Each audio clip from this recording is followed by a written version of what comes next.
উদ্দীপনা উচ্ছ্বাস সবটাই কিন্তু আমাদের দলের প্রতিষ্ঠাতা প্রাণপুরুষ পীরজাদা আব্বাস সিদ্দিকীর ভাইজানের কাছেই কিন্তু ক্রেডিট যাবে।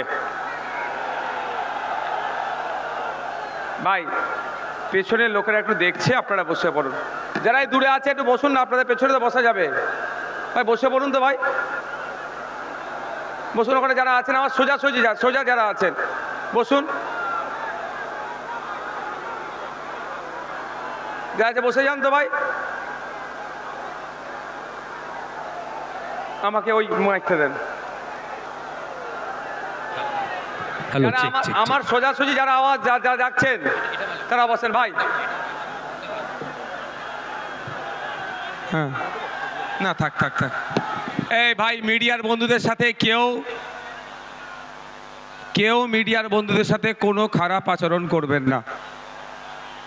আপনারা ঠিক করে বসতে পারেননি বলে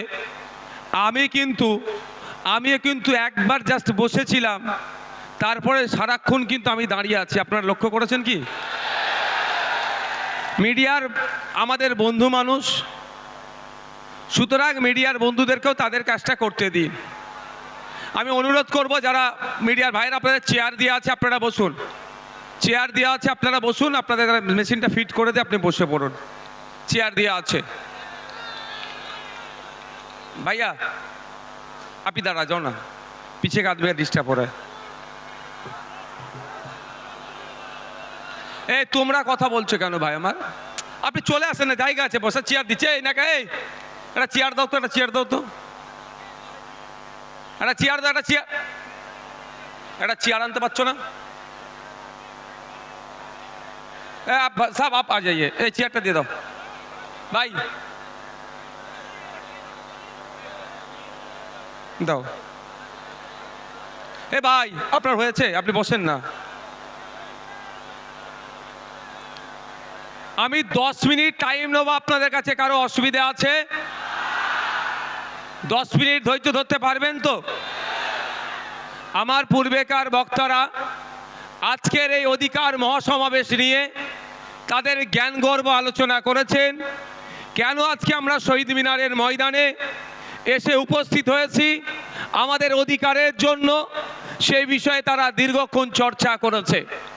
আমি আপনাদের কিঞ্চিত বলবো, সাথে 2026-এর বার্তা আমরা দেব যে আগামী নির্বাচনে আমরা কি চাইছি, কি করতে চাইছি, সেটা এখানে যারা হাজার হাজার মানুষ উপস্থিত হয়েছেন এই বার্তা নিয়ে গিয়ে পাড়াতে মহল্লাতে বুথে চায়ের দোকান থেকে শুরু করে পাড়ার রকে যেখানে খেলার ময়দানে যেখানে থাকেন, এই বার্তাটা আমাদের পৌঁছে দিতে হবে। আইএসএফ এর বার্তাকে। আমাদের আইএসএফ এর লক্ষ্য উদ্দেশ্য কি? আইএসএফ এর লক্ষ্য উদ্দেশ্য হচ্ছে যে সমাজ ব্যবস্থার পরিবর্তন করতে হবে। এক মফস্বল এলাকার মানুষ, সুন্দরবনের মানুষ, দার্জিলিং এর মানুষ, দিনাজপুরের মানুষ, মালদার মানুষ, বাঁকুড়ার মানুষ, বীরভূমের মানুষ, হুগলির প্রত্যন্ত গ্রামের একটি মানুষ কেন ট্রিটমেন্ট করতে গিয়ে কলকাতার সরকারি হসপিটালের দ্বারস্থ হতে হবে? Indian secular front alternative politics provide করছে। ইন্ডিয়ান সেকুলার ফ্রন্ট কল দিচ্ছে 2026 সালে যদি আমাদেরকে আপনারা সরকারে নিয়ে আসেন, আমরা এই 5 বছর একটা সরকারের সময় পাই, 5 বছর 5টা জেলাতে আমরা কলকাতার পিজি, এনআরএস, আরজি করের মতো স্টার হসপিটাল আমরা বানিয়ে দেব। তাহলে গ্রামের মানুষকে আর শহরে উপস্থিত হতে হবে না। আমরা কল দিচ্ছি আপনাদের। আজকে দেখলে দেখা যাবে শিক্ষা ব্যবস্থা তলানিতে চলে যাচ্ছে। 2012 থেকে 2024 এই সমকালে পশ্চিমবাংলায় প্রায় 25,000 প্রাইমারি স্কুল বন্ধ হয়ে গিয়েছে। তাই আজকে আমরা এই মঞ্চ থেকে ঘোষণা দিচ্ছি, শুধু বন্ধ হয়ে যাওয়া স্কুলগুলো চালু করা নয়, নতুন শিক্ষা প্রতিষ্ঠান হবে, কলেজ তৈরি হবে, নতুন শিক্ষা প্রতিষ্ঠান হবে, কলেজ তৈরি হবে, সাথে ইউনিভার্সিটিও তৈরি হবে। দুর্ভাগ্য আমাদের মুর্শিদাবাদ জেলা সারা ভারতবর্ষের পিছিয়ে থাকা জেলাগুলোর মধ্যে যদি আমরা খোঁজ করি একটা জেলা পাবো মুর্শিদাবাদ জেলা, সেই জেলাতে এখনো পর্যন্ত একটা ফুল ফ্লেজের ইউনিভার্সিটি দেখতে পাচ্ছি না। আমরা শুধু মুর্শিদাবাদ জেলা নয়, 10 লক্ষ 20 লক্ষ মানুষের গড়ে প্রতিটা জায়গায় আমরা সেই ইউনিভার্সিটি তৈরি করব, উচ্চ শিক্ষায় শিক্ষিত যাতে হতে পারে আমাদের সমাজের ছেলেরা, তার ব্যবস্থা আমরা করব যদি 2026 সালে বাংলার মানুষ আমাদেরকে সুযোগ দেয়। আপনাদের জানিয়ে রাখি, আজকের রাজ্য সরকার যে দ্বিচারিতা করছে সংখ্যালঘুদের সাথে, দলিতের সাথে, আদিবাসীর সাথে, সেই বঞ্চনা থেকে আমরা অবসান ঘটাবো। हमारे यहाँ पे प्यारे, हमारा सबका प्यारा बाबा साहेब अम्बेडकर जी का उनका 3rd जनरेशन प्रकाश अंबेडकर जी एसएचएन एखाने। हम आपको बोलना चाहते हैं, बंगाल में जो अभी सरकार चल रहा है सिर्फ नाम का सरकार चल रहा है, आखिर में सर्कस चला रहा है। क्योंकि यहाँ पे 100 पॉइंट रोस्टर के अनुसार से 22% दलित को जॉब मिलना चाहिए, लेकिन ऑफिशियल ये लोग 22% दलित को जॉब दे रहा है, लेकिन उसमें से 10% असली दलित नहीं है। फेक सर्टिफिकेट डाल के दलित का जो हक है ये सरकार छीनना चाहते हैं। हम लोग का लड़ाई है 22% असली जो दलित है उनको जॉब मिले, वही लड़ाई हम लोगों का है। यहाँ पे 6% रिजर्वेशन है एसटी कम्युनिटी के लिए। दुख की बात है, बंगाल में 1 करोड़ आदिवासी नहीं है, लेकिन 1.5 करोड़ एसटी सर्टिफिकेट प्रोवाइड किया गया है। इसका मतलब यही होता है जे 6% जो है, जब उसमें से असली जो आदिवासी है उनको नहीं मिल रहा है, उसको छोड़ के जो नॉन आदिवासी है, जो आदिवासी के जो संरक्षण है, जो रिजर्वेशन है, उसमें से वो लोग खा जा रहे हैं। तो हमारा मंच इस दिन आज यहाँ से ऐलान करना चाहते हैं, अगर हम लोग सत्ते में आएंगे 22% जो दलित के लिए जॉब है, रिजर्वेशन उनको सही से मिलेगा, 6% जो आदिवासी के हैं वो मिलेगा। साथ में रंगनाथ मिश्रा जी का जो कमीशन है, बैकवर्ड क्लास का जो माइनॉरिटी मुस्लिम है उनका जो 10% देने के लिए बोला है, हम लोग देंगे। 100টা চাকরি হলে 10টা অনগ্রসর মুসলমান চাকরি পাবে, 22টা দলিত চাকরি পাবে, 6 জন আদিবাসী পাবে প্রকৃত। এর ব্যবস্থা আমরা করব যদি 2026 সালে আমাদেরকে নিয়ে আসা হয়, আমরা করব। আমরা এই মঞ্চ থেকে কি বলছি, আমাদের অধিকার পরিযায়ী শ্রমিকের অধিকার, inter state migrant labours act 1979 কেন্দ্র সরকারের আইন, এই মাইগ্রেন্ট লেবারদের এই যারা নানান রকম অত্যাচার অনাচার হচ্ছে এইগুলো বন্ধের জন্য। কিন্তু দুর্ভাগ্য, আজকে এখানে যারা উপস্থিত হয়েছেন মুর্শিদাবাদ, মালদা, দিনাজপুর রাজ্যের বিভিন্ন জায়গা থেকে এসেছেন, যাদের অনেকের বাড়ির লেবার ছেলেরা মাইগ্রেন্ট লেবার হয়ে ভিন্ন রাজ্যে কাজ করছেন, আপনাদেরকে জানানো হয়নি inter state migrant labour act 1979টা কি। ওখানে প্রত্যেকটা যে মাইগ্রেন্ট লেবার আছে তার অধিকার সুরক্ষিত আছে, কিন্তু দুর্ভাগ্য আমাদের ওই আইন বইয়ের পাতাতে সুরক্ষিত আছে, বাস্তবে কিন্তু আমার শ্রমিকরা সুরক্ষিত নয়। তাই আপনাদের বলবো, যদি আপনারা আমাদেরকে সুযোগ দেন 2026-এর জন্য, শুধু আপনারা নয়, আপনারা আজকে বাড়ি যাবেন, বাড়ি গিয়ে মহল্লাতে, ক্লাবে, মাঠে, ময়দানে, হাটে বাজারে, যে বাসে ঘাটে যেখানেই যাবেন, একটাই কথা যে আইএসএফ কে বা সুযোগ দেওয়া হোক। আইএসএফ এই চোর ডাকাত গুন্ডা মস্তান গুলোকে সরিয়ে দিয়ে সুষ্ঠু সমাজ ব্যবস্থা নিয়ে আসবে, যে এই সমাজ ব্যবস্থায় সরকারি কর্মচারীরা তার হকের দিয়ে পাবে কেন্দ্রীয় সমাহারে, যে সমাজ ব্যবস্থায় শূন্য পদগুলো পূরণ হবে, বেকারত্ব দূরে সরানো হবে, যেই সমাজ ব্যবস্থায় আনিসের বিচার হবে, তামান্নার বিচার হবে, তিলোত্তমার বিচার হবে, যে সমাজ ব্যবস্থায় নারীরা তার অধিকার পাবে, যে সমাজ ব্যবস্থায় কৃষক তার উৎপাদিত ফসলের দাম পাবে, যে সমাজ ব্যবস্থায় আমি আপনি মেহনত করছি, আমার আপনার শ্রমের মূল্যায়ন হচ্ছে না, এই শ্রমের মূল্যায়ন হবে, মিনিমাম ওয়েজেসটা আমরা বাড়াবার ব্যবস্থা করব। যে এই সমাজ ব্যবস্থায় নারীদের হাতে শুধু 1000-1200 টাকা তুলে দিও নয়, নারীদেরকে ক্ষমতায়ন করতে গেলে আমরা মনে করি কম করে 5000 টাকার ব্যবস্থা করতে হবে, সেই সমাজ ব্যবস্থা আমরা নিয়ে আসব।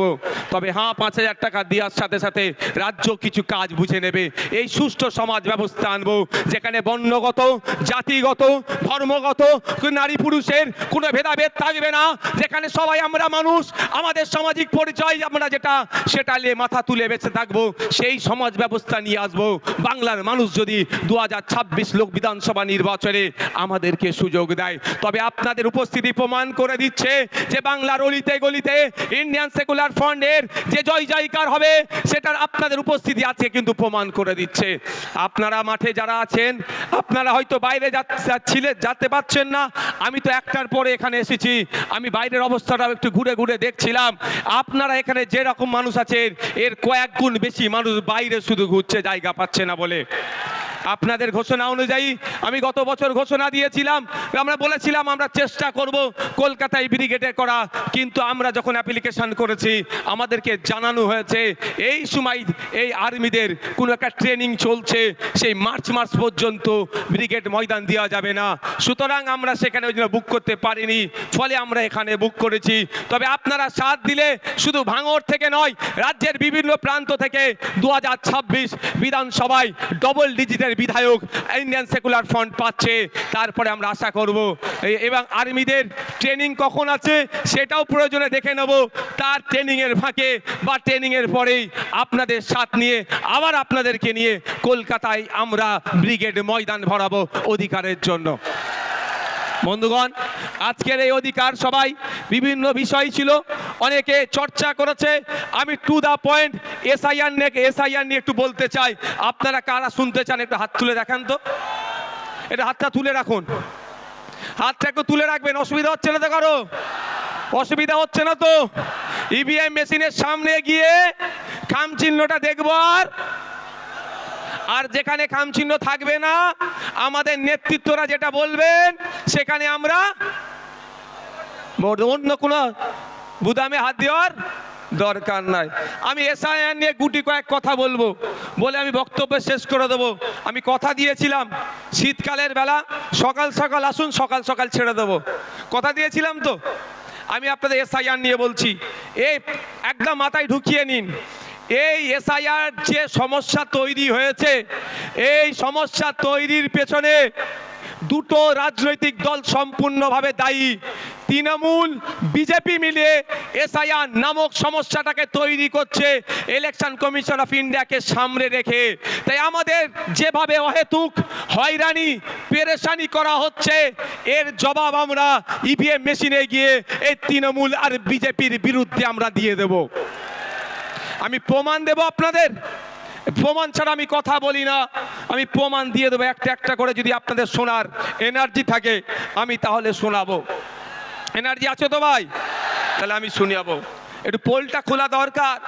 সাপ হয়ে কামড়াচ্ছে আর ওজা হয়ে ঝাড়ার চেষ্টা করছে। সাপকেও ধরতে হবে আর কামড়ানোতে আসার আগেই তাকে ধরে নিতে হবে। আপনাদের মাবি বলে রাখি, 2021 নির্বাচন পার হয়েছিল সিএ এনআরসির ভয় দেখিয়ে, সিএ এনআরসি করে দেশ থেকে তাড়িয়ে দেবে।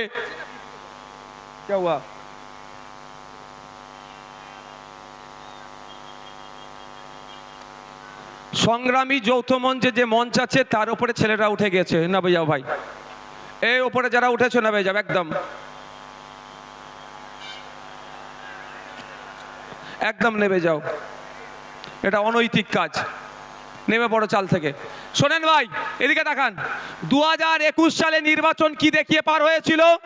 বিজেপি বলেছিল এসআইআর করে তাড়িয়ে দেবো, এই বিজেপি বলেছে এনআরসি সিএ করে তাড়িয়ে দেবো। আর মমতা ব্যানার্জির দলেরা কি বলেছিল? যে তাড়াতে পারবে না, আমরা আছি। এখন বলুন, এই 2026 নির্বাচন আসছে, এসআইআর করে ভোটাধিকার কেড়ে নেবো গল্প শোনাচ্ছে শুভেন্দু অধিকারী, আর মমতা ব্যানার্জি ফিক ফিক করে এসে বলছে আমি থাকতে এসআইআর হতে দেব না। অলরেডি কাগজ নিয়ে আপনাকে আমাকে ছুটাছুটি করতে হচ্ছে, আমার নামও নোটিশ এসে গিয়েছে।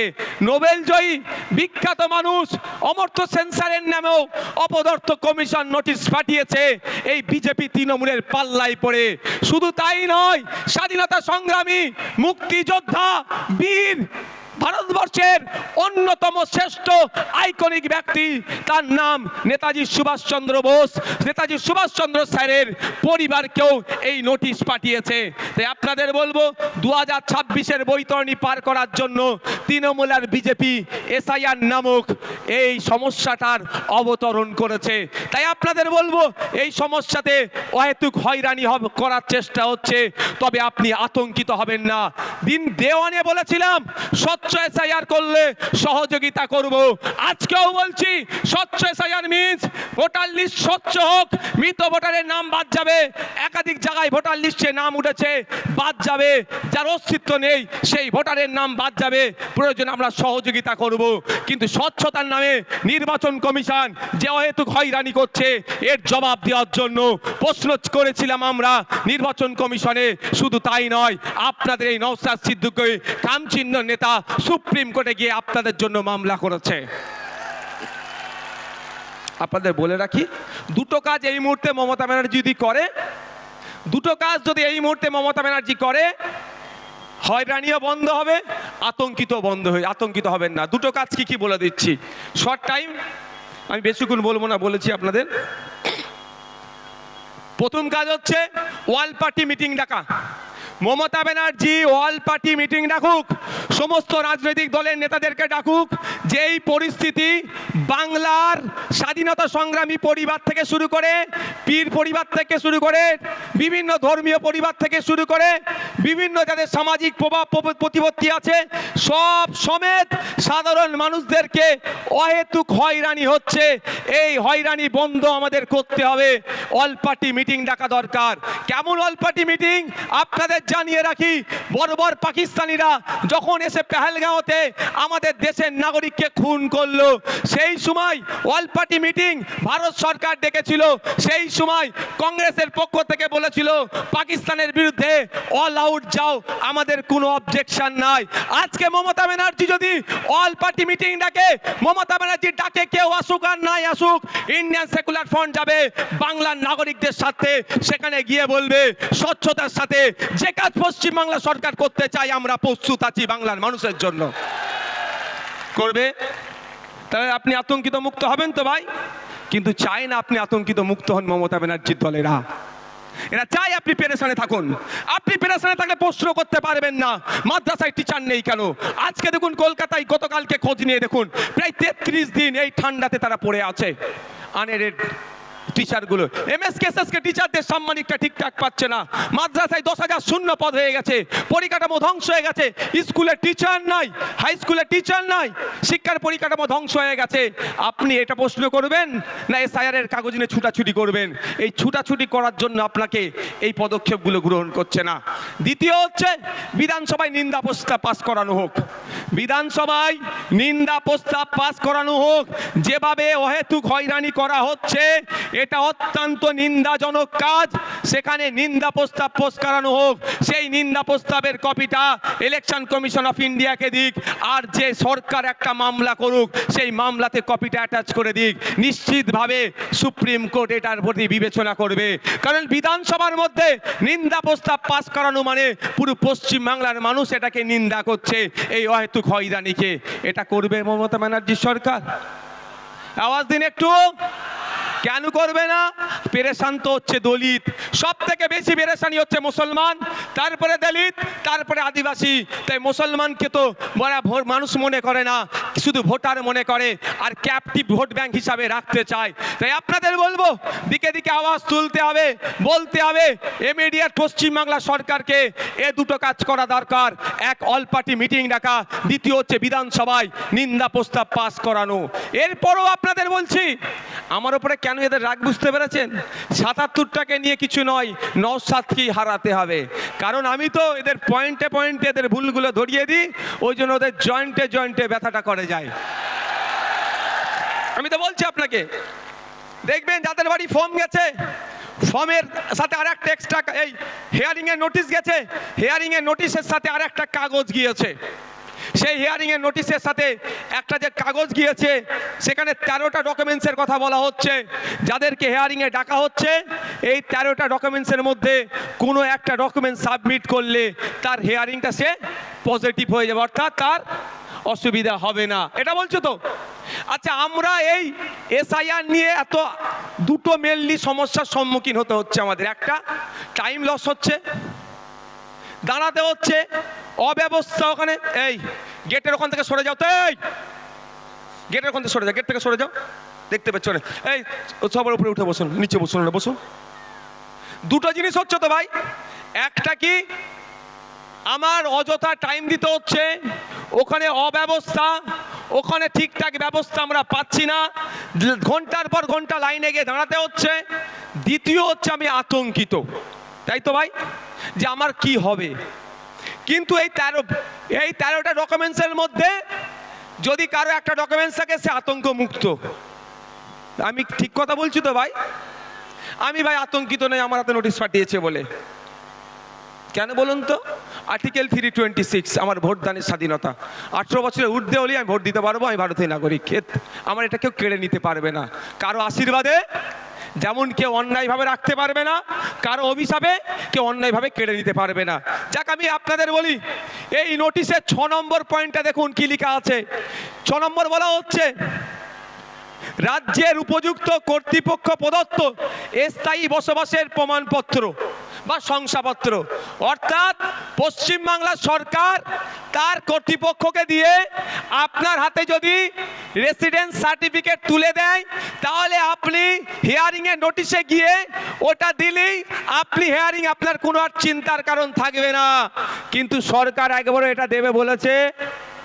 একবারও বলেছে যে তোমরা হয়রানি হয়েও না, তোমরা আতঙ্কিত হয়ে না, আমি তোমাদের সরকার, যে আমি তোমাদের ব্যবস্থা করে দেবো।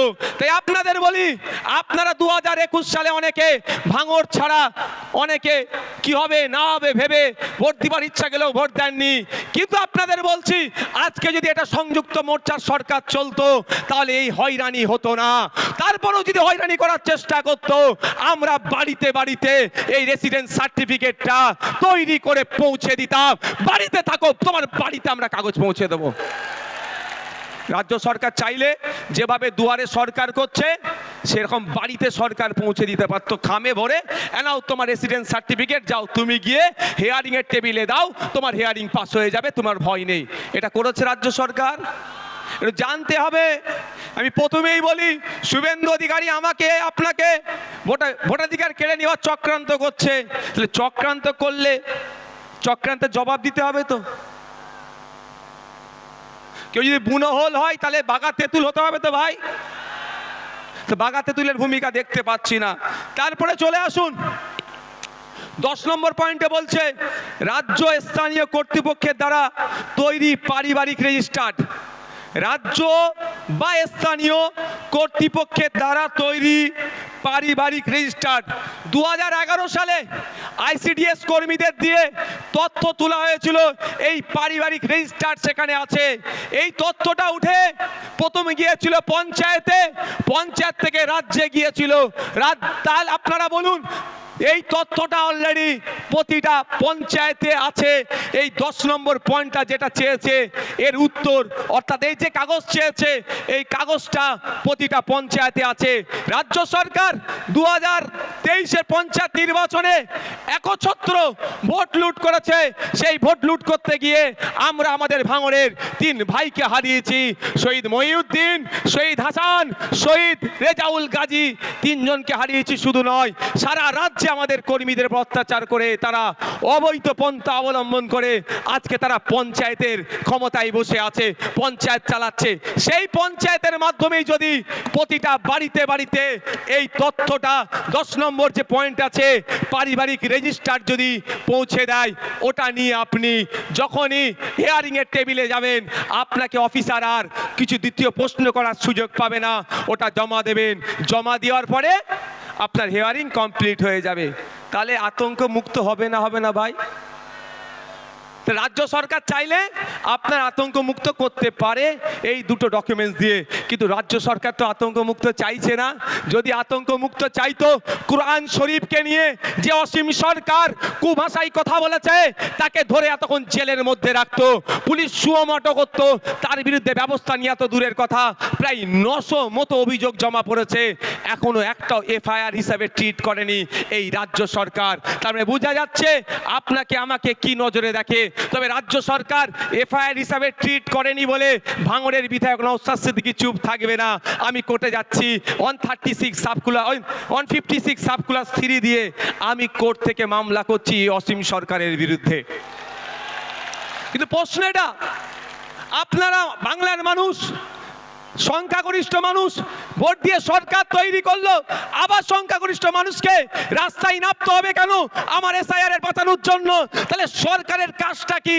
আমি সরকার তৈরি করেছি, আমার বিপদে আপদে, আমার সুবিধা অসুবিধাতে আমার পাশে থাকবে, তার পরিবর্তে আমাকে আরো ঠেলে দিচ্ছে বিপদের দিকে। তাই আপনাদের বলবো, আসলেই কি তৃণমূল কংগ্রেস এসআইআর থেকে আপনাদের নিস্তার দেবে মনে হচ্ছে? ওয়াকাফ খেয়েছে জানেন তো নাকি? ওয়াকাফটা যেমন আমি আছি হবে না, আমি থাকতে হবে না, টুক করে রাত্রে কি বললো? ওয়াকাফ মেনে নিল, এটাও মিলিয়ে নেবেন। এসআইআর উনি বেঁচে থাকতে হবেন না বলছেন, বলতে বলতে শেষ দিন আপনাকে তো ডুবিয়ে দিতে পারে। তাই বলছি আপনাদের, আপনার লড়াই আপনাকে লড়ে নিতে হবে, আমার লড়াই আমাদেরকে লড়ে নিতে হবে। তাই ওদের কথায়, মমতা ব্যানার্জির কথাই ভরসা করে লাভ হবে না, আমাদেরকে আওয়াজ তুলতে হবে যে ইমিডিয়েট যে পঞ্চায়েতে পারিবারিক রেজিস্টার যে সার্টিফিকেট আছে সেইগুলো যাদের নামে হেয়ারিং এসছে, তাই hearing already supreme court order দিয়েছে, যাদেরকে হেয়ারিং ইস্যু করা হচ্ছে তাদের লিস্ট কি করো, পাবলিশ করো। সেই লিস্ট দেখে দেখে পঞ্চায়েতেই পাবলিশ করার কথা বলা হয়েছে, প্রতিটা পঞ্চায়েতে সেই লিস্ট দেখে পাবলিশ করে আমাকে পাবলিশ যেটা হবে আমার বাড়িতে কাগজ পৌঁছে দেওয়া হোক। এই আওয়াজটা আমরা তুলবো তো নাকি গো? তুলতে হবে তো নাকি? ঝিম মেরে গেলে হবে? আর 5 মিনিট বলবো, অসুবিধা আছে? আর এনার্জি আছে? কাদের এনার্জি আছে আর একবার দেখি তো। এনার্জি আছে তো? এনার্জি আছে তো? ফুল এনার্জি আছে? আর 5 মিনিট বলবো। মমতা ব্যানার্জি এই মুহূর্তে পশ্চিম বাংলার মুসলমানদেরকে সব থেকে বড় যে অভিশাপটা দিয়েছে তার নাম হচ্ছে ওবিসি নতুন সার্টিফিকেট। মমতা ব্যানার্জি প্রতিনিয়ত, তার দল বাঁচছেনি, প্রতিনিয়ত মুসলমান দলিত আদিবাসীদেরকে এক একটা করে অভিশাপ উপহার দেয়। তাই মুসলমান এখন সব থেকে বড় অভিশাপ যেটা পেয়েছে সেটার নাম হচ্ছে ওবিসি সার্টিফিকেট। এই ওবিসি সার্টিফিকেট নামকা অস্তে থাকবে, ছিঁড়ে ফেলে দেওয়া, বাড়িতে রেখে দেওয়া আর সার্টিফিকেট রাখা একই হবে। কারণ কলে কৌশলে মুসলমানদের শুধু নাম কষ্টে সার্টিফিকেটটা রাখতে চাইছে। যেভাবে মেসিকে দেখতে আসলো, টিকিট কাটলো, বাড়িতে ঢুকলো, তারপরে কি হলো, আপনার স্টেডিয়ামে ঢুকলো, মেসিকে দেখতে পেল না। আপনার হাতে সার্টিফিকেট থাকবে, ফর্ম ফিল আপ করবেন, পরীক্ষায় বসবেন, রিটেনে পাস করবেন, ভাইভাতে গিয়ে ভাইবার পরে যখন লিস্ট বার হবে আপনি সংরক্ষিত কোটায় আর চাকরি পাবেন না। এই গ্যাড়া কলটা মমতা ব্যানার্জি সরকার করেছে, তৃণমূলের সরকার করেছে। তাই আপনাদের বলবো এর বিরুদ্ধে আমাদের লড়াই করতে হবে। আমাদের লড়াই ফেক এসটি সার্টিফিকেটের বিরুদ্ধে। প্রকৃত যিনি দলিত সে চাকরি পাচ্ছে না, প্রকৃত যিনি আদিবাসী সে চাকরি পাচ্ছে না, প্রকৃত যে অনগ্রসর শ্রেণীর মুসলমান সে চাকরি পাচ্ছে না। এর বিরুদ্ধে আমাদের লড়াই। যারা প্রকৃত অর্থে চাকরির প্রয়োজন, উচ্চশিক্ষায় সংরক্ষণের প্রয়োজন, তাদেরকে ক্ষমতায় নিয়ে আসতে হবে। তাই আপনাদের বার্তা দিচ্ছি, আপনারা যদি আমাদের সুযোগ দেন আমরা নিয়ে আসবো। তবে একটা কথা বলি, মমতা ব্যানার্জির বিশ্বাস হচ্ছে না আমার তিনি এসআইআর এর বিরুদ্ধে সত্যিকারের লড়াই করবেন।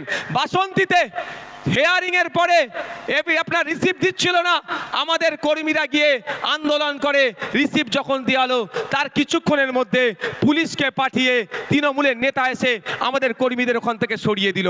এটা মানে কি? রিসিভ দেওয়া তো ভালো কথা, তারপরে খবর পেলাম আর রিসিভ দিচ্ছে না। তাহলে এই যে চক্রান্ত বিজেপি করছে সেই চক্রান্তের সাথে কিন্তু তৃণমূলও একইভাবে যুক্ত আছে। তাই এই চক্রান্তের জবাব আমাদেরকে গণতান্ত্রিক প্রক্রিয়া দিতে হবে। গতকালকে দেখছিলাম সিপিএম এর এক সিনিয়র লিডারের মেরে মুখ টুক ফাটিয়ে দিয়েছে। অভিযোগটা কি, তার অপরাধটা কি? সেই এসআইআর এর নামে যে অহেতুক নাগরিক হয়রানি হচ্ছে এর বন্ধের জন্য ডেপুটেশন দিতে গিয়েছিল। তাহলে নাগরিক হয়রানি বন্ধের জন্য ডেপুটেশন দিলে যদি অহেতুক পেরেশানি করে, এই তৃণমূল যদি আক্রমণ করে, প্রকৃত অর্থে তৃণমূল কি এর বিরুদ্ধে আছে? আজকের প্রোগ্রাম আমরা এবার একদম শেষের দিকে এসেছি, আমরা শেষ করব। শেষ করতে আগে আপনারা আস্তে আস্তে বিদায় নেন। যেতে যেতে মাইকের আওয়াজ পাবেন। আচ্ছা,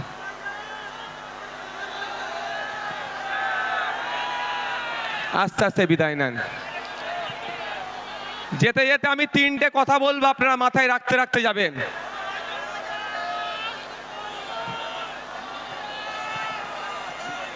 তিনটে কথা বলবো, মাথায় রাখতে রাখতে যাবেন। প্রথম কথা, আমি আবারও বলছি, প্রতিটা স্টেজ থেকে বলছি, আজকেও বলছি, আপনার ছেলে মেয়েগুলোকে উচ্চশিক্ষায় শিক্ষিত করুন। বাইট উধার দেন, ইধার নেই, সব বাইরে যাবে, সব ওই পারে, এখানে কেউ আসবে না, বাইট এখানে না। প্রতিটা ছেলে মেয়েকে উচ্চশিক্ষায় শিক্ষিত করুন। একবেলা খেতে পাবেন না, তাহলে অসুবিধা নাই। ভলেন্টিয়ার যারা আছেন,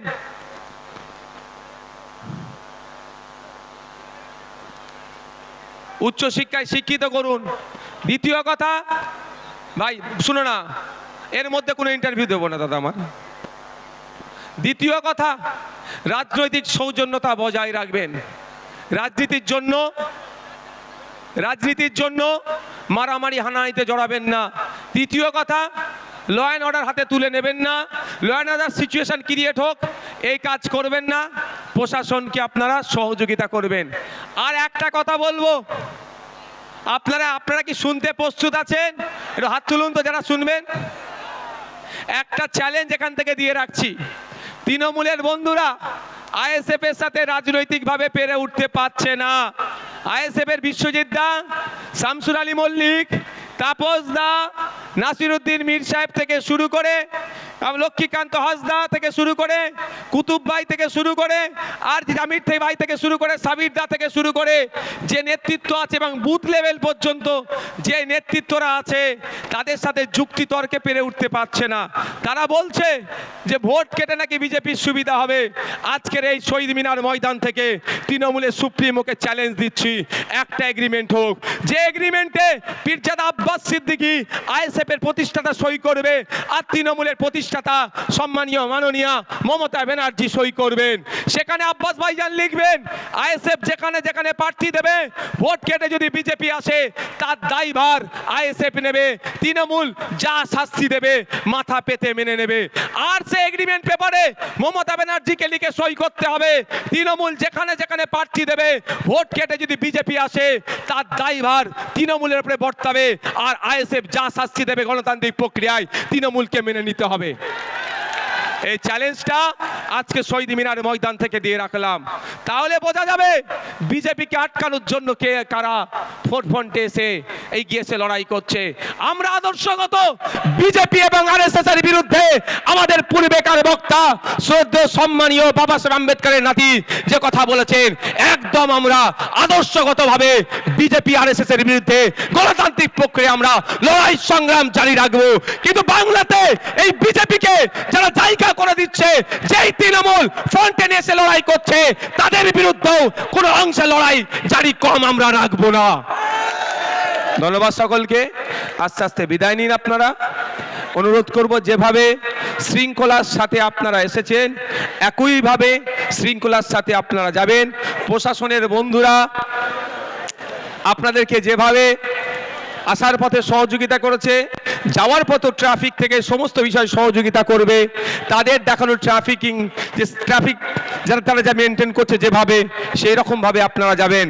আমি ধন্যবাদ জানাই আজকের এই মহতি অধিকার মহাসভায় যারা উপস্থিত হয়েছেন তাদের প্রত্যেককে ধন্যবাদ জানাই। এই মাঠটা আর্মিদের কর্তৃপক্ষকে যারা আমাদেরকে ব্যবহারের জন্য দিয়েছে ধন্যবাদ জানাই। কলকাতা পুলিশের এবং রাজ্য প্রশাসনকে যারা আমাদেরকে, তারা ল অ্যান্ড অর্ডার যারা দেখে, তারা আমাদেরকে সহযোগিতা করেছে ধন্যবাদ জানাই। আমাদের রাজ্য কমিটির নেতৃত্ব, জেলা কমিটির নেতৃত্ব, অঞ্চল কমিটির নেতৃত্ব, বিভিন্ন স্তরের নেতৃত্ব, যাদের উদ্যোগে আজকে এই মহাসমাবেশ সাফল্যের চূড়ান্ত পর্যায়ে পৌঁছাতে সহযোগিতা পেয়েছে।